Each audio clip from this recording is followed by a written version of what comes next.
Greetings, everybody. I'm Larry Williams, the Director of CARMA, the Consortium for the Advancement of Research Methods and Analysis at Texas Tech University, and it's my pleasure to welcome you to a CARMA Quick Chat.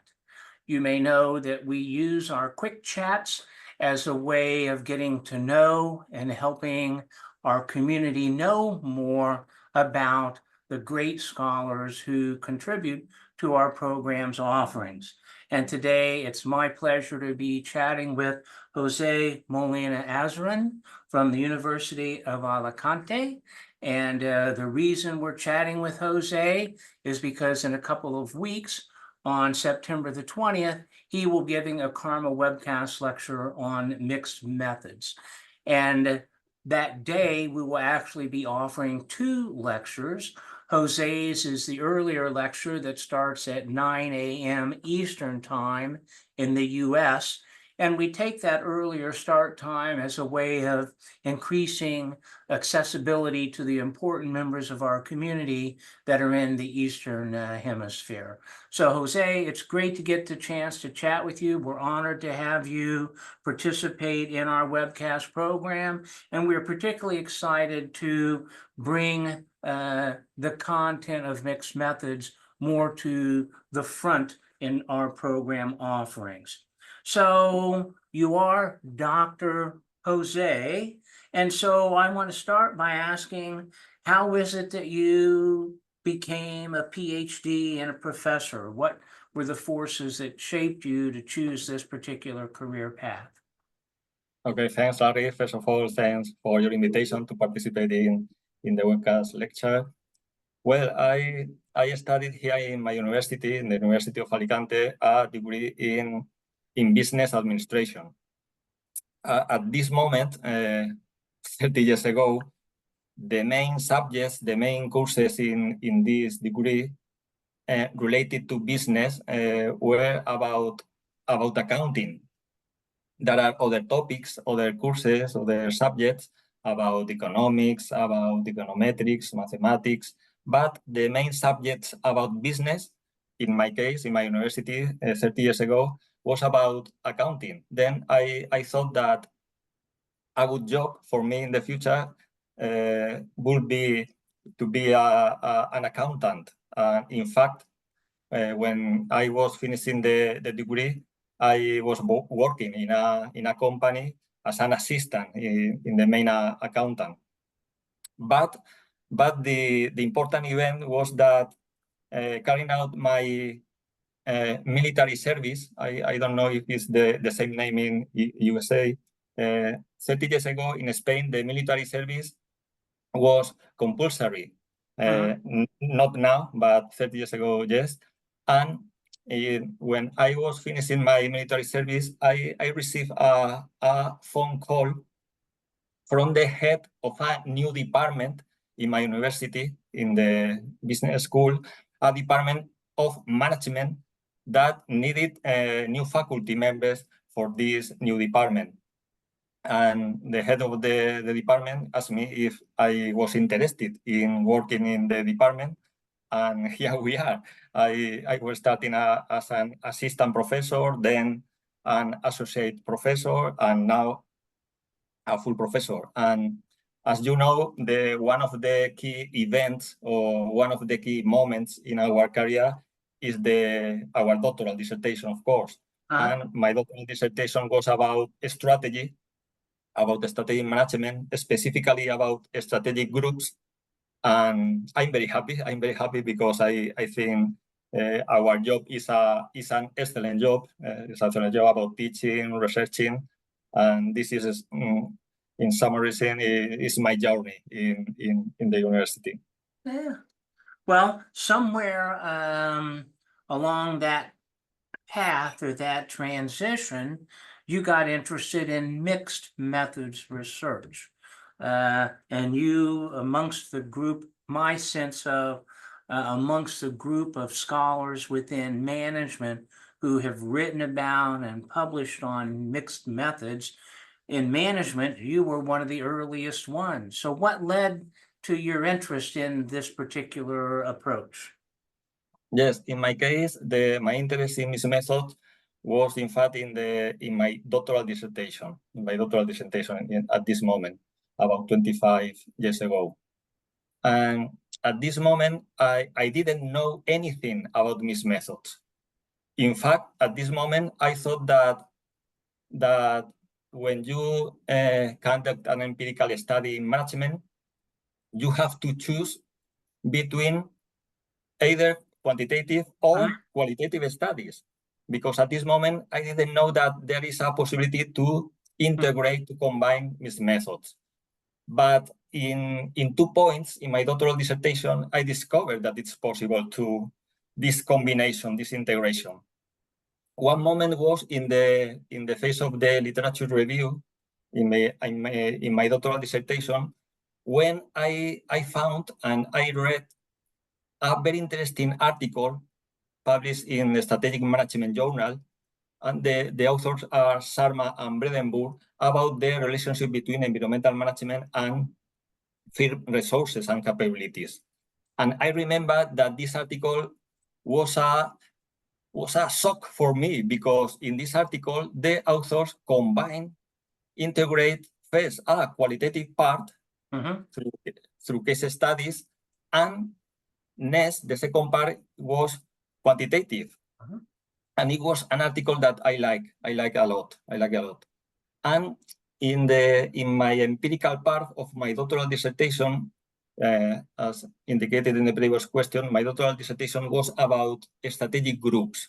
It's an important research topic in strategic management. And in this topic, usually the articles and the studies are pure quantitative studies using statistical techniques. The typical sequence of these statistical techniques are first a factor analysis to summarize the competitive variables. Second, a cluster analysis to group the firms in different groups, in different strategic groups. And finally, an analysis of variance to determine whether there is significant differences in profits between the different groups.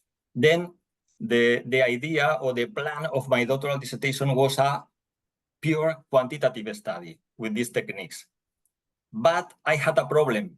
My problem was that in my case, in my industry, the construction industry in Spain, I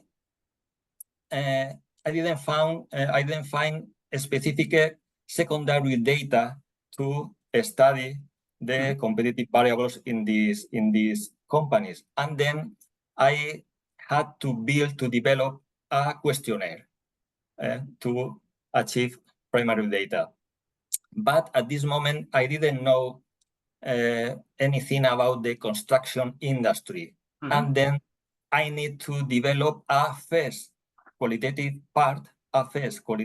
phase through interviews with managers in the construction industry, to develop the questionnaire to improve my understanding of the industry context, and to develop the second quantitative part. Then, in my case, in my doctoral dissertation, I use missing methods because I need to use missing methods. But the key point is that at this moment, I didn't know anything about missing method research. And then after the doctoral dissertation, I tried to look for in internet specific textbooks, materials, conferences about mixed methods, because I like this integration, this combination. And I remember that I found very, very interesting books in other fields, not in management, mainly in education, in health sciences, in nursing, medicine. And I read specific books from some of the main methodologies in the field of mixed methods. In these fields, John Creswell, Vicky Plano-Clark, Jennifer Green, Mike Fitters, Donna Mertens, and I learned a lot about mixed methods. I attended specific conferences, and I realized at this moment that I wanted to research my topics using mixed methods after the doctoral dissertation. And at the same time, I realized that I wanted to to research about mixed methods in the field of management. And this is more or less my journey and my interest in mixed methods from the doctoral dissertation stage. Yeah. Oh, that's a great story. That's it's not uncommon when I talk to people about what led to their interest in research methods. In many cases, like in yours, it was a problem that led them to need to develop an understanding of methods. And then as they did that, they saw an opportunity to basically be able to contribute to the development of knowledge about that method by the work that they do within their own discipline. So that's a good lesson. That's a good path for a lot of people to consider. Well, as you indicated, that's been some time ago. And so you've been involved with mixed methods research, both using it in your research as well as writing about it since then. How would you say your approach to doing mixed methods research has changed over that time with the experiences that you've had? Yes, it's a good question, Larry.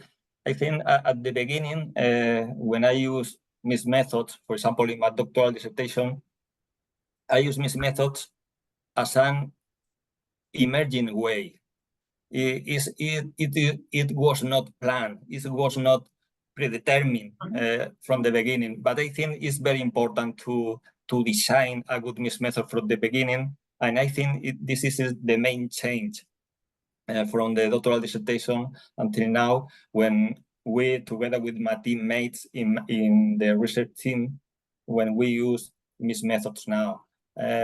Usually we think in mixed methods as our way of thinking, our way of research, the topic that we study. And usually when we propose some research project, we think not only in using two different stages, but three stages. For example, when we plan a research project, we start with a first qualitative part to improve our understanding of the context and about the topic. The second stage is using a quantitative part to test some proposition, hypotheses that sometimes are derived from the qualitative part. And we like to finish with a final qualitative part to know the opinion, the perspective of the practitioners about the statistical results, to clarify, to elaborate the quantitative findings.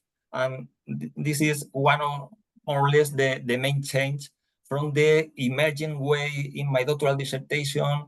And now we try to plan from the beginning with a predetermined design and good justification of the use of the mixed methods approach. I think this is the main change. Yeah. Well, mixed methods research is becoming increasingly common. And through my work with CARMA, I have the great pleasure of interacting with a lot of doctoral students and faculty early in their career. And they always have a sense of excitement when they talk about that they're going to use mixed methods. But I also believe that unlike some of the traditional qualitative courses that they may get or quantitative courses that they may get, that while they are enthusiastic, they may not really have had kind of a good training and a good background in mixed methods. So I oftentimes wonder, that whether their views of what mixed methods involve are really realistic. And so I wonder if, I'm sure you talk to people as well, if you think that there are some common misunderstandings or misperceptions as doctoral students start mixed methods projects that they might be it would be good if they were aware that that it's a misunderstanding. So common misunderstandings or misperceptions about mixed methods research. Yes, it's a good question, Larry. I think one of the main misunderstandings, I think several years ago, maybe not now, is that as in my case, when I started with the doctoral dissertation, that I thought that it's not possible to combine quantitative methods and qualitative methods in the same study. Okay, I think this is something 37 years ago, not now. Maybe now one of the main misunderstanding is that some scholars think that mixed method research is only about collecting quantitative and qualitative data. And this is a mixed method study, but it's not. This mixed method study is much more than collecting quantitative and qualitative data. Mixed method study is about the emphasis in the combination, the integration, the conversation between the two parts, the different parts, how every part help each other to add value to the study, to contribute to improving the study. I think there is a word in management that I like there is the synergy, between the methods. To improve the study, combining with the conversation between the methods, and to try to add value to the rigor, to the quality of the study. And then I think, rather than a misunderstanding, I think there is in our field, in our management field, there is a lack of knowledge, lack of training on mixed method research. I think there are many textbooks on mixed methods in education. There are many textbooks of mixed methods in nursing, in health sciences, in sociology, but there is not mixed method textbooks, special issues in management. And I think we need training courses, more textbooks about mixed methods in our field, in our management field, in order to know the main designs, the main typologies of mixed method designs, the main purposes, the main rationales to use mixed methods. And I think we have to promote. I think one of my main purpose in the field of mixed methods is to promote this knowledge in mixed method research. Yeah. Well, we CARMA has not offered a short course on mixed methods, but that's something that we would be very, very hopeful to do in the future. So you set the stage very nicely for my next question, which is to give you the opportunity to share and to help educate our viewers. I know you'll be doing that more in your webcast lecture, but just quickly, for a student that you see at a conference and they say, Dr. Jose, I'm starting a dissertation on mixed methods, and you were to say, okay, here's 3 things that you really should know as you start. What would those 3 things be? Yes, I think one thing is to know the purpose of your study. That is to justify the use of mixed methods. I think the first question is, do you need to use mixed methods? Is needed the use of a combination of quantitative and qualitative methods? What is the main purpose or the main reason, the main rationale to use mixed method? Is needed, or do you only need a pure quantitative or qualitative study? Okay, because one important thing in mixed methods that doctoral students must know is that usually you need more resources, more financial resources, you need more time to make your research project, and you need more research skills to make a mixed method study. And then it's important that you know that is justify the use of a mixed method. This, I think, is the first thing. The second thing, I think, is the key point of again, to emphasize the idea of integration. MIS method is more than collecting quantitative and qualitative data. It is about the integration, the conversation, and how this conversation help to add value to the research. And the third point, the third thing, I think doctoral students and general scholars must know and must read the methodological literature about MIS methods. Not only textbooks about MIS method, but also empirical articles that are good examples and that use MIS methods in their study. And I think this can help a doctoral student and the scholars to discover the potential and the benefits of MIS method research. I think this is my three main things, 3 main points. Okay. Hey, Jose, this is a great chat and conversation. Your answers have given me another question that I'd like to surprise you with, if that's okay. And it has to do with the relations between the two. I have a recollection, and I don't know how accurate it is, but there was a time when mixed methods, the use of mixed methods was seen as a way of compensating for shortcomings or limitations in one side versus the other, so that people who, for whatever reason, might have weaknesses in their design or their measurement or their sample size on the quantitative side would say, well, I can solve that by adding a qualitative component. Or people who were trying to do mostly qualitative would say, well, I can add some rigor by adding a quantitative point, and so a quantitative aspect.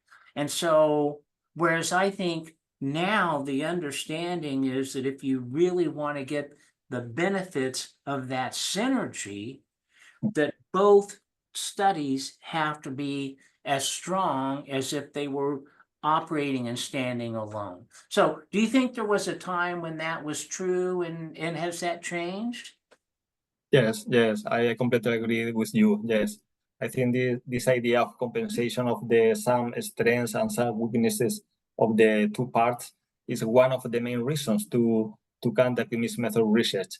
And in some way, you have indicated this idea of the integration, this idea of conversation, this idea of how one of the parts can help the other to improve the quality, the rigor of the research. And I think I completely agree with you, Rory. Yeah. All right. Well, I feel like we could go on for a long time because I'm so interested in the work that you're doing, but it is called a CARMA Quick Chat. So I'll close by asking, as I indicated at the beginning, you're joining us because you're going to be given a webcast in a couple of weeks on September the 20th. Could you give us a preview of what you're going to be talking about? Yeah, sure, Larry. There are 2 main objectives of the webcast lecture. The first one is about the why question. Why to do mixed method research, or when to do mixed method research? Which are the main purposes, the main reasons to do mixed method research? This is one of the main part of the webcast lecture. And the second part is about the how question, how to do mixed method research in a quality way. How, which types of mixed methods designs we can use. We can talk about the convergent design, the sequential exploratory design, the sequential explanatory design, and together with this type of designs, which are the main quality criteria that must be considered to conduct a rigorous study using MIS method research. I will try to provide some important literature about MIS methods, specific textbooks that can be helpful for scholars, and in some way, in summary, to provide some recommendations, some suggestions to conduct good quality mixed method studies with transparency, with rigor, and not only using a specific design, but also using specific examples of articles published in management journals. And I think is the main idea, to provide some ideas to take advantage of the potential and the main benefits of mixed method research. This is the main preview of the lecture. All right. Well, again, that is 2 weeks from this Friday, or September 20th, a live webcast lecture available through CARMA, starting at 9 a.m. Eastern Time, making it the middle of the afternoon for our friends in the Eastern Hemisphere. That webcast lecture is available to faculty and students free of charge who are at CARMA institutional member schools. We have just launched our registration for next year, so if you have any doubts about whether your school is a member, you can go to our website and determine that. It also is available to members of the Academy of Management and other affiliate organizations. And again, you can find information about our relationships with our affiliates and the types of benefits that are included on our CARMA website, karmattu.com. So Jose, thank you very much for engaging in this nice chat. I've enjoyed learning the things about you, and we're very happy CARMA is to be supporting the mixed methods kind of efforts because of the valuable role that they can play. We'll look forward to seeing you in a couple of weeks for your webcast lecture. So thank you very much. Thank you, Larry. Thank you for the invitation. See you.